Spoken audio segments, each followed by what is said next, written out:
Estimado profesor, mi nombre es Paula Tapia y a continuación le presento mi mandala. En el centro podemos encontrar al sistema nervioso. Es un órgano dinámico que se desarrolla y cambia continuamente en respuesta ya sea de los factores genéticos y de la interacción con el ambiente. Este sistema nervioso tiene dos tipos de células: las células gliales, que cumplen funciones en general como de soporte, proporcionan estructura y consistencia al encéfalo. También podemos encontrar las neuronas, que se dividen en tres partes.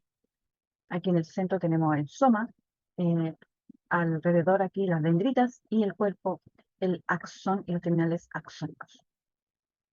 También las células se van a clasificar dependiendo de su forma. Tenemos las multipolares, las unipolares y las monopolares. Y también según su recorrido, esta es una célula de proyección, perdón, una neurona de proyección que transporta mensajes a distintas partes del sistema nervioso. Y por acá, la más cortita, es una neurona de circuito local, que se comunican con aquellas neuronas de la misma unidad funcional donde se encuentran. Acá. También tenemos, según su funcionalidad, tenemos neuronas sensoriales, neuronas motoras y neuronas receptoras.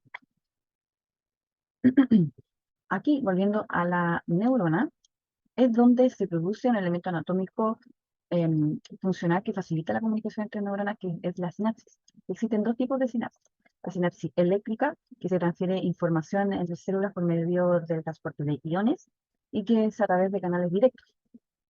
Y la otra es la sinapsis química, donde las células no llegan a tocarse, hay un espacio intercelular. Bueno, este es existe, o sea, para que se pueda generar una sinapsis química, se necesitan dos componentes: el componente presináptico y el postsináptico. En el componente presináptico hay elementos como las vesículas, que están en azul, y dentro tienen neurotransmisores. Y en el postsináptico, receptores, que lo podemos ver aquí también, los receptores.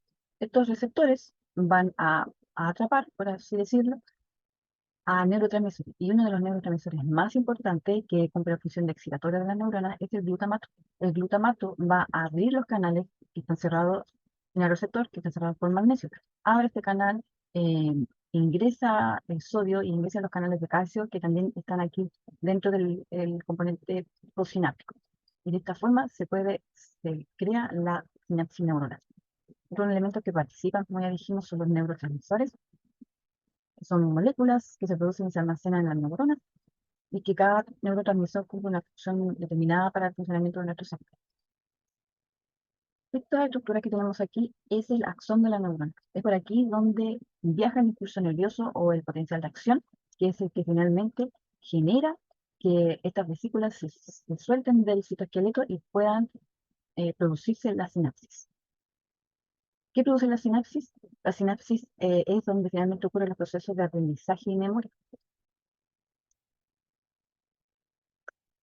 Y todo esto ocurre en una estructura cerebral que se llama hipocampo, que está ubicada en el lóbulo temporal del cerebro. Y siguiendo con los lóbulos, aquí está el lóbulo temporal, que, como ya sabemos, contiene el hipocampo y también cumple algunas funciones de tipo auditiva. Acá arriba tenemos el lóbulo occipital, que cumple algunas funciones como la visual. Acá podemos encontrar el lóbulo frontal, que es donde se desarrollan las funciones ejecutivas del ser humano, y también otros elementos. Aquí abajo tenemos el lóbulo parietal, que cumple algunas funciones del área sensorial y también del área del lenguaje más bien escrito. Y aquí abajo el quinto lóbulo, que es el lóbulo de la ínsula, que se vincula más con el control de las vísceras y los órganos internos. Nuestro cerebro se divide en dos hemisferios: el hemisferio derecho y el hemisferio izquierdo. Bueno, todos estos lóbulos están juntos, se unen entre sí, se comunican entre sí por medio de redes neuronales. Y hablando de hemisferios, acá en esta imagen podemos ver un mapa, lo voy a mandar aquí, un mapa de las áreas del aprendizaje. Por ejemplo, en la 45-44 tenemos el área de Broca, de la expresión del lenguaje; en el 22, Wernicke, de la comprensión del lenguaje; en otras áreas también son el centro de Exner; en el 6 y 8, que habla del control de movimiento de la mano, de la escritura; el centro de Luria; en el 40, que es la parte superior de los movimientos de las extremidades superiores. También tenemos el centro de David en el número 39, acá, y es el centro de la lectoescritura. Acá, al otro lado, tenemos un mapa de la corteza cerebral donde se ve el área de Broca, una área auditiva, Wernicke, y también el área motora primaria. ¿Cómo ingresa todos estos aprendizajes? A través de nuestros sentidos. Tenemos sentido del olfato, del gusto, acá abajo de la audición, del tacto y de la mm, visual. Por lo tanto, nosotros los seres humanos, los mamíferos, tenemos la capacidad de recibir estímulos a través de estos sentidos, de integrarlos mediante los procesos de sinapsis que ocurren en las neuronas y transmitirlo a través de la salida motora. Entonces, cuando decimos que el cerebro posee una característica de plasticidad sináptica, se habla de la capacidad de adaptación que genera por la actividad comunicativa neuronal.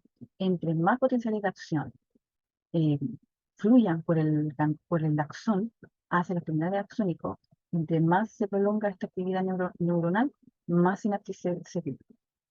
Entonces, esta actividad neuronal, cuando las neuronas se mantienen en comunicación, se fortalece esta unión y esto se llama potencial a largo plazo, lo que significa, o lo que vendría a pasar a la memoria a largo plazo, lo que finalmente se convierte en un recuerdo.